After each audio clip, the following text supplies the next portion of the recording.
Alors le traitement du phosphore, en quoi consiste-t-il? Alors d'abord, ça a un coût qui est parfois relativement important. Il est utilisé en dernier recours. Et c'est la séparation de phase qui qui est le premier procédé de traitement le plus utile et le plus pertinent pour le phosphore. Donc, ce sont des outils qui sont généralement placés en tête de traitement sur du lisier brut. Il permet de capturer des éléments particuliers dans lesquels se trouve le phosphore, l'essentiel du phosphore, plus de 90% du phosphore, afin de produire un refus solide qui sera à déshydrater et à hygiéniser par une phase de compostage, et ceci afin d'atteindre les critères d'éligibilité de la norme 42001, donc une norme engrais organique. Il existe une norme spécifique engrais NP issu du lisier de porc. C'est un produit donc, qui pourra être exporté et vendu en dehors des plans d'appendage. Alors, il existe plusieurs systèmes de séparation de phase, de vis compacteuse, tamis rotatif, mais bon, on voit en général que les procédés de filtration proprement dit ne sont pas toujours très efficaces. La décanteuse centrifuge est la méthode qui semble la plus appropriée en termes d'efficacité coût. Vous avez ici une photo d'une décanteuse centrifuge.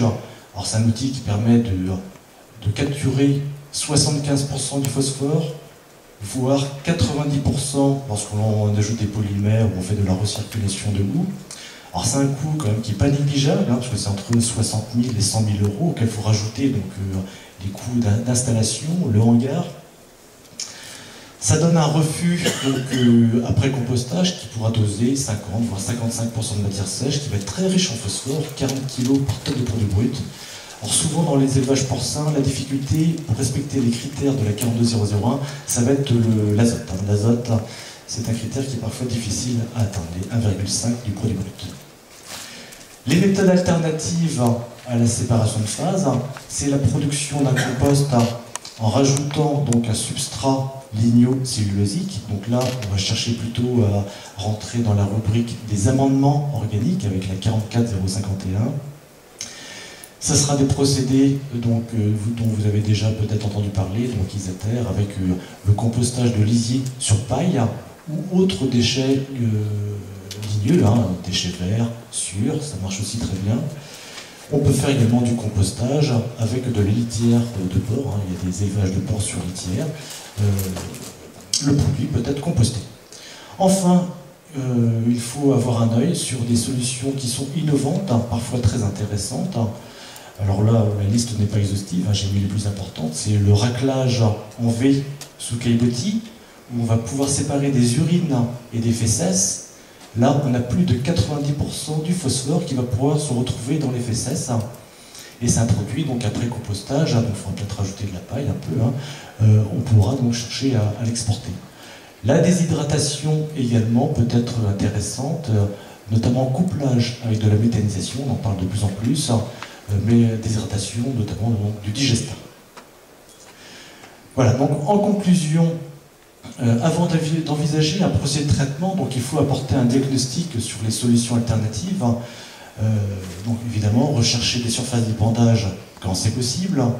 Optimisation de la fertilisation minérale, on va en parler juste après.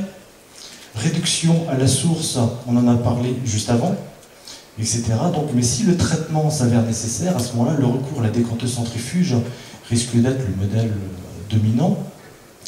Il est préférable de mutualiser les coûts. On a vu que les excédents qui restent à traiter sont essentiellement des petits excédents. Ça risque de coûter cher au kilogramme de phosphore extrait. Donc il est préférable de mutualiser les équipements, alors soit d'avoir des unités partagées, donc en propriété. Alors l'intérêt c'est qu'on peut avoir des unités soit fixes, si les unités sont relativement proches les unes des autres, ou en mobile, ou sinon donc la prestation de service est également envisageable. Et donc les différentes pistes peuvent être soit envisagées seules ou en association, donc il n'est pas exclu de pouvoir réfléchir et à l'aspect alimentation, et à l'aspect fertilisation minérale, et à l'aspect traitement conjointement. Ça permet de répondre à toute la diversité des situations d'élevage.